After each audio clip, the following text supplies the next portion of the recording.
오늘도 값없이 베풀어 주실 주님의 끝없는 은혜를 누리며 승리하는 꿈미래 모든 분들이 되기를 소망합니다. 또한 우리를 믿고 맡겨주신 일들을 끝까지 해내서 그에 맞는 아름다운 열매로 주님께 기쁨 드리기를 바랍니다. 평신도 주일에 대해서 아까 잠깐 말씀을 드렸었는데요. 평신도 주일에 대해서 기독교 대한감리에서 정의한 게 있습니다. 어떻게 되어 있냐면요. 평신도 주일은 1979년 3월 총회 결의에 의하여 감리의 본부에 평신도국을 두고 지방에는 평신도부를 두어 매년 5월 마지막 한 주간과 6월 첫째 주일을 온 교회가 지키게 되었습니다. 평신도가 예수 제자로서 청지기로서 선교와 봉사를 통하여 안으로는 개인과 교회 성장에 이바지하고 밖으로는 사회 구원의 미랄이 되어 하나님 나라를 이루어가는데 쓰임받게 하려는 데 의의가 있습니다. 특히 웨슬리 개인의 경건과 절제를 통한 성화와 사회 구원을 강조함으로써 매년 5월 24일을 전후로 지키는 웨슬리 회심 주간과 6월 첫째 주일에 지키는 평신도 주일을 연계시켜 회심의 체험을 통하여 사회 구원을 위한 헌신 봉사의 계기가 되게 하고 있습니다. 그러므로 평신도 주일은 평신도가 자신의 정체성과 사명을 재인식하고 결단을 새롭게 하는 계기인 동시에 그리스도 안에서 평신도를 새롭게 정립하는 평신도의 생일입니다. 이것이 감리교에서 제정한 평신도 주일에 대한 것입니다. 그리스도의 몸된 공동체인 교회는요, 목회자만이 아니라 이 평신도들과 함께 세워갑니다. 사실은 이것은 구분일 뿐이지 계급이나 상하관계, 위아래를 따지는 게 아니죠. 교리와 장정을 보면요, 감리교에서는 집사에 대해서 어떻게 이야기를 하냐면요, 개척교회는 봉사와 섬김을 위하여 집사를 둔다라고 합니다. 그러니까 집사님이 하셔야 될 일은 봉사와 섬김이라고 하는 거예요. 감리교회에서 입교한 지 2년 이상 되고 70세 미만인 사람, 그러니까 만 20세 이상 2년 이상 감리교회에 이제 있고 하신 분들이 집사 직분을 받을 수 있다라고 하는 겁니다. 근데 거기에 또 나와 있는 게 뭐냐면 신앙이 돈독하고 감리회의 교리와 장정을 공부한 이를 감리회에서 제정한 집사 과정고시에 합격한 이라고 되어 있습니다. 꿈이 있는 미래교회 집사님들 교리와 장정 공부하셨나요? 아니면 지방에서 하는 집사 과정고시 시험을 보셨나요? 네, 보신 분도 있고 안 보신 분도 있고 교리와 장정에는 그렇게 나와 있습니다. 자, 그렇다면 권사 직분은 어떻게 되어 있냐면 개척교회는 교인들의 신앙생활을 지도하고 권면할 권사를 둔다라고 되어 있습니다. 그러니까 봉사와 섬김을 위해서 집사 직분을 주고 그 집사 직분을 감리교회에 의하면 5년 이상 연임하신 분들 가운데에서 교인들의 신앙을 지도할 그리고 권면할 수 있는 그 분들에게 권사 직분을 주는 거예요. 근데 권사 직분을 주기 위해서는 입교인, 그전엔 15명인데 바뀌어서 10명당 1명으로 그렇게 제한을 두고 있습니다. 물론 다른 교회에서 2명에 오신 분들은 그 수에서 이제 추가하진 않고요. 그러니까 그 이상이 될 수는 있지만 10명당 1명의 비율로 선출을 하게 됩니다. 그래서 35세 이상 되고 70세 미만인 분으로 하고요. 기도회를 인도하고 다른 이에게 신앙적으로 권면할 능력이 있느니 또 권사는 가급적 인과기도된 이로 한다라고 되어 있습니다. 인과기도라는 말 익숙하지 않으시죠? 그 가정이 다 신앙생활을 하는 사람, 믿는 사람이 하는 게 좋다라고 하는 겁니다. 그 다음에 감리교회의 직분 가운데 하나인 장로가 있죠. 장로에 대해서 개척교회는 교인의 신앙생활을 지도하고 교회의 질서 유지와 교역자의 목회를 협력하도록 장로를 둔다라고 되어 있습니다. 교리와 장정에는 30인명당 1명 비율로 장로 직분을 세울 수가 있습니다. 그리고 그 장로가 되기 위해서는요, 감리교회에서 권사 직분으로 5년 이상 그 직분을 연임하신 분으로 40세 이상 되신 분. 그러니까 나이가 그렇게 될 수밖에 없지요. 집사 직분은 좀 일찍 받을 수 있어도 권사님이 되려면 35세 이상 돼야 되고 5년 이상 권사 직분을 해야지 장로가 될 수 있으니까 최소 40세 이상 돼야 되는 거죠. 그래서 40세 이상 65세 미만인으로 장로로 세워질 수가 있는데 감리사의 파송을 받습니다. 지방에서 담임 목사들과 마찬가지로 목회자들과 마찬가지로 감리사가 파송을 하고요. 그래서 그 개교회에서 담임자를 도와서 예배, 성례, 그 밖에 행사 집례를 보자 하는 겁니다. 또 담임자의 부재나 유고 시에 담임자 또는 감리사가 이 장로에게 위임한 범위 내에서 그 직무를 행할 수 있다, 직무를 대행할 수 있다라고 그렇게 되어 있습니다. 어떤 분들은요, 이 직분에 대해서 마치 진급하는 것처럼 그렇게 생각을 해요. 물론 과정을 보면 진급하는 것 같죠. 나이도 돼야 되고 연차도 돼야 되고, 그러니까 진급하는 것처럼 여기는데 저는 그렇게 생각하지 않습니다. 그만큼 더 많은 일들을 해야 되는 거예요. 저희 어머니 얘기를 몇 번 해드린 적이 있는 것 같은데, 저희 어머니 또래 분들이 다 권사님이 되셨는데 저희 어머니만 그 해에 못 되셨어요. 그래서 그게 서운하셔가지고 교회를 안 나가셨습니다. 그 다음에 이제 권사 직분을 받으셨는데, 사람들 가운데 그런 마음이 들 때도 있다라고 하는 거예요. 다 같이 뭐 집사가 됐는데, 권사가 됐는데, 누구는 장로 되고 누구는 안 되고 뭐 이런 부분들 때문에 서운할 수도 있다라고 하는 거죠. 개 교회에 또 감리교회에 정해진 그러한 이 틀이 있어서 거기에 맞춰서 그 직분을 또 감당할 수 있는 자격이 돼서 세워지는 거지요. 근데 중요한 것은 아까 말씀드렸던 것처럼 봉사와 섬김을 하기 위해서 집사님이 되셔야 되는 거고요. 또 10명을 섬길 수 있어야 권사 직분을 받을 수가 있는 거예요. 장로님은 어떻게 되겠어요? 30명을 섬길 수 있어야 장로 직분을 받을 수 있는 거겠죠. 저는 그렇게 생각합니다. 그래서 진급하는 것보다도 그만큼 더 섬길 수 있는 그러한 마음의 준비, 자격이 갖추어져야 그 직분을 받을 수 있다고 그렇게 생각합니다. 주님은 우리에게 은혜로 은사를 주셨어요. 아까 말씀하신 그런 정말 남들이 갖기 어려운 그런 이제 은사들을 갖고 계신데, 그 모든 것들도 다 주님께서 우리에게 은혜로 선물로 주셨다라고 하는 겁니다. 우리를 사랑하시는 주님은요, 우리가 살아갈 수 있는 모든 것을 만들어 놓으시고 그것을 우리가 누리는 모습을 보고 아주 기뻐하십니다. 우리가 주님의 자녀인 것을 알게 하시고 그 안에서 채워주시는 은혜를 누리는 우리를 믿고 또 은사를 주시면서 일을 맡겨주십니다. 그리고 그 주님의 아름다운 뜻을 이루어가는데 우리가 함께 할 수 있도록 불러주시고 또 그 일을 할 수 있도록 힘을 옆에서 주고 계시죠.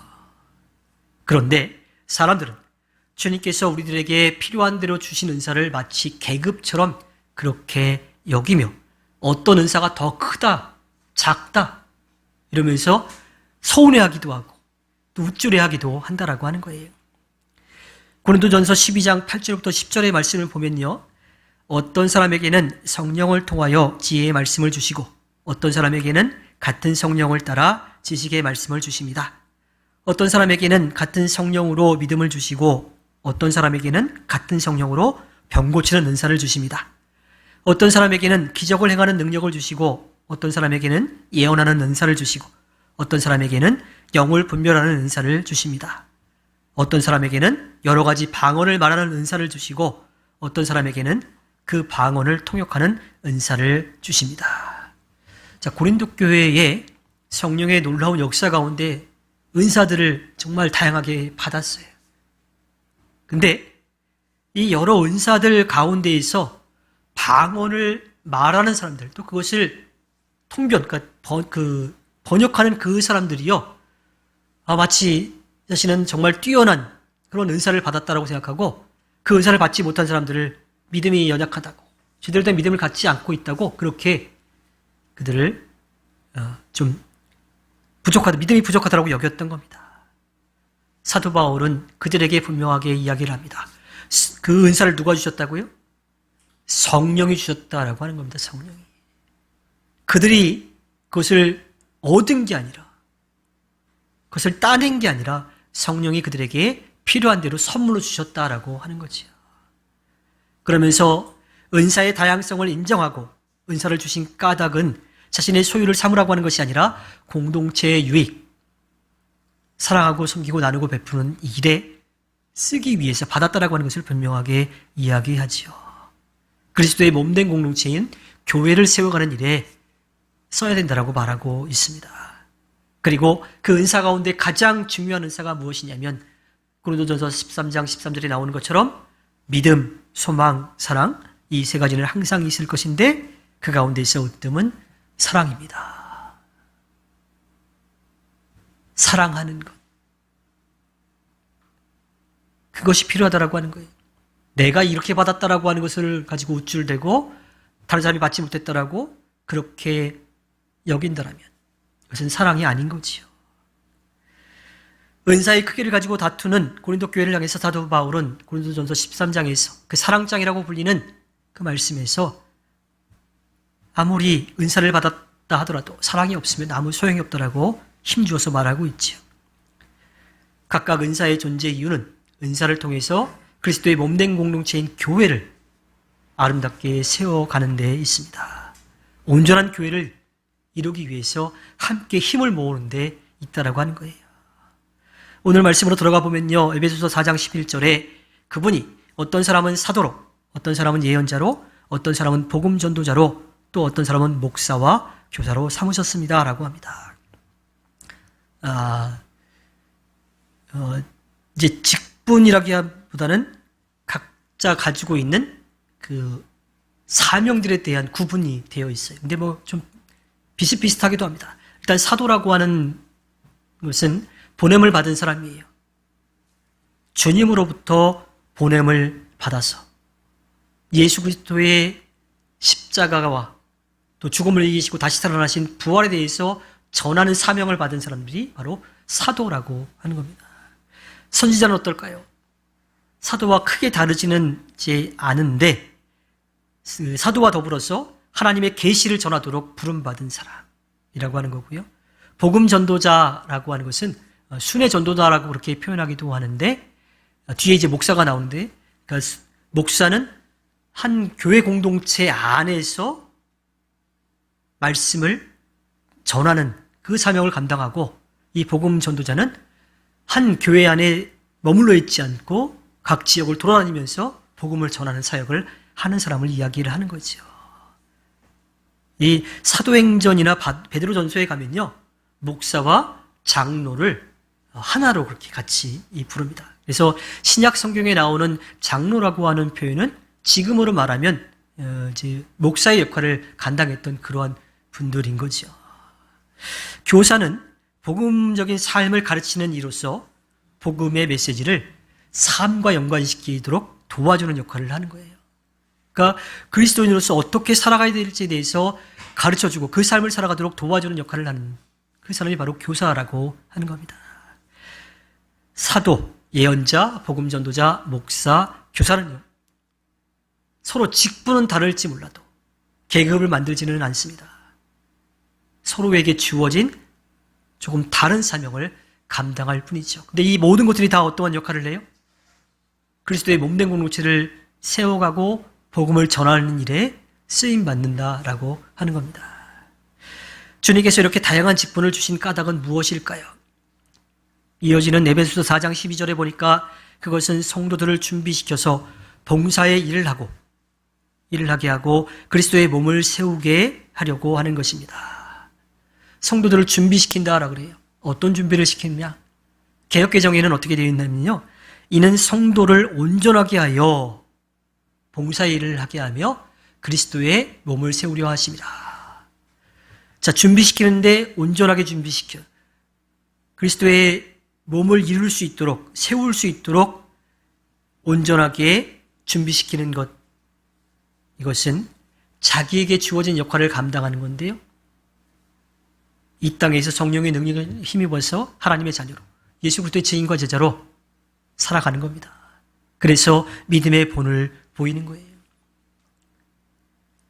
그 역할을 감당하도록 직분을 주셨다라고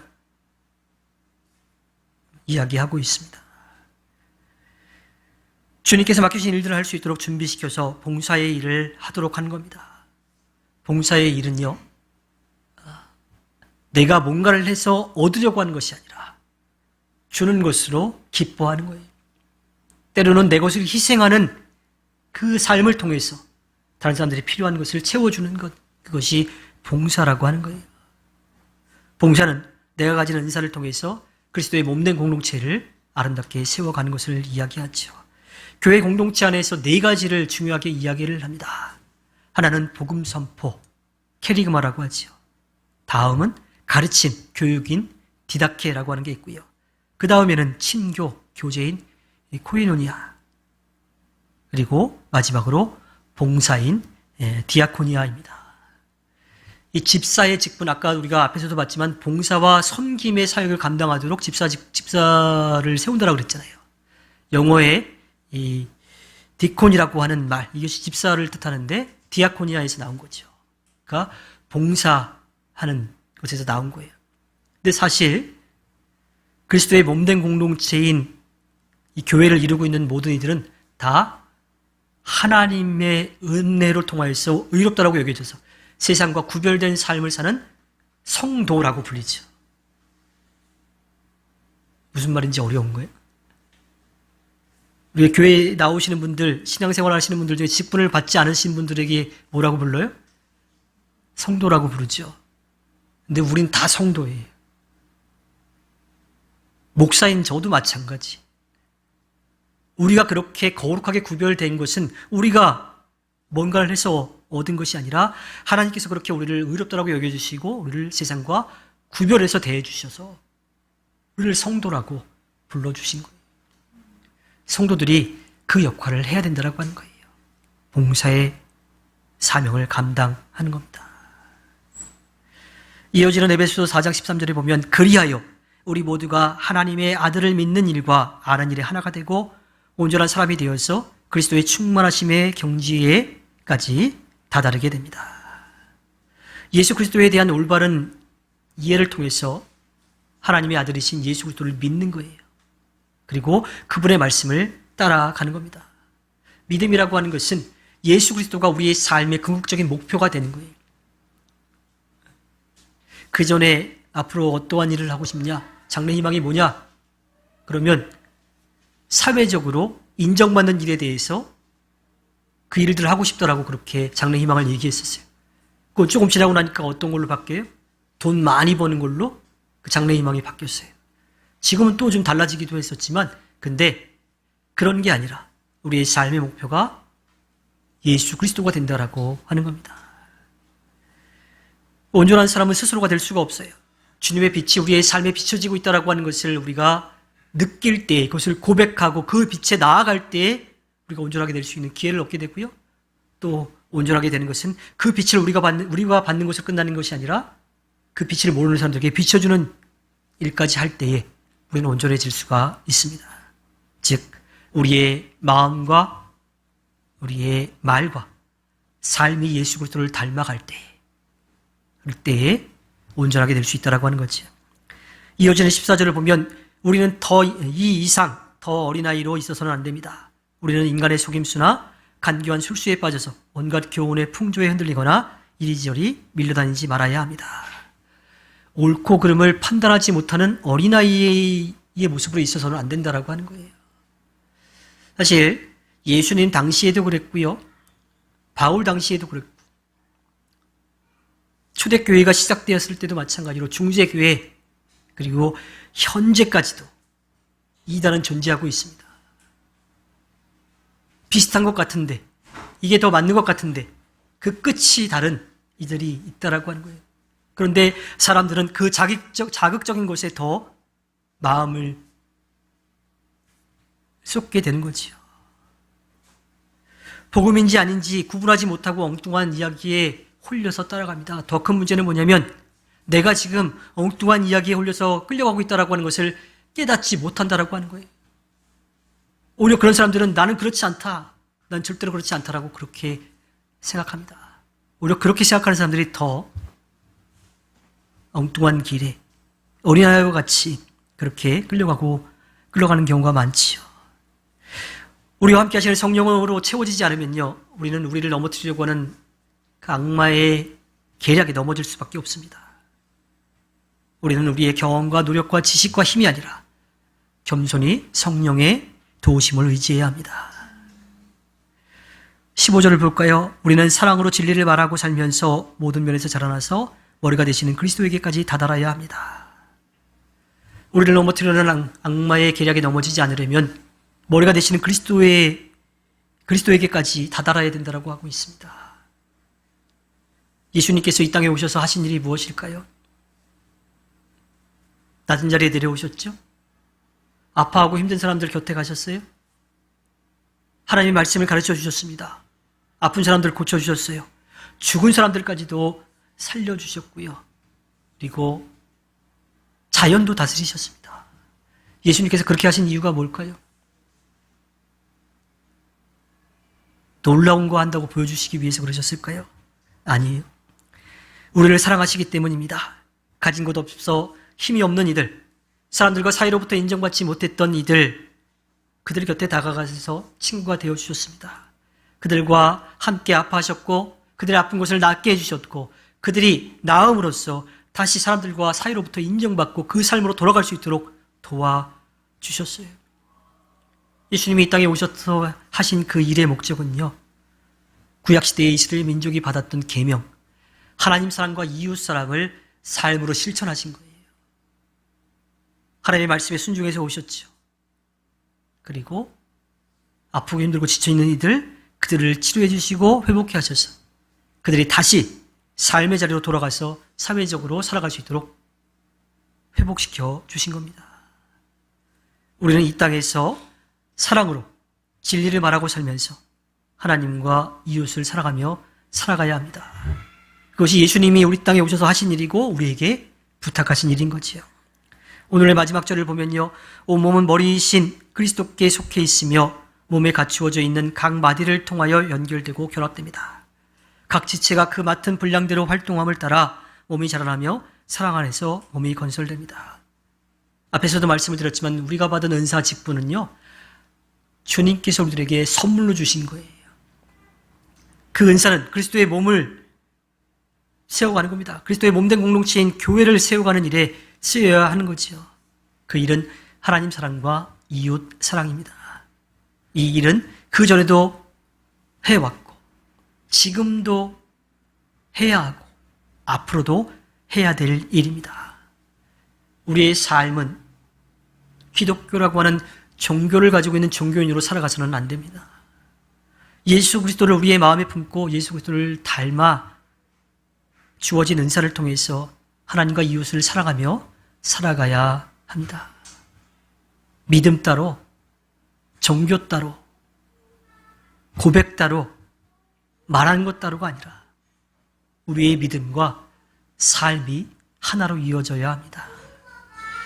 직분상 목회자와 평신도의 구분은 있을지 몰라도요, 우리는 모두 주님으로부터 의롭다라고 인정받아 구별된 삶을 살아가야 하는, 또 살아가고 있는 성도입니다.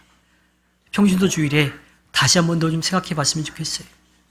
우리가 어떠한 은사를, 어떠한 직분을 왜 받았는지, 그 은사와 직분을 어떻게 써야 하는지 다시 한번 우리의 삶을 돌아보고 주님께서 맡겨주신 일을 통하여서 주님께 영광을 돌리는 꿈미래 모든 분들이 되기를 주님의 이름으로 부탁드립니다.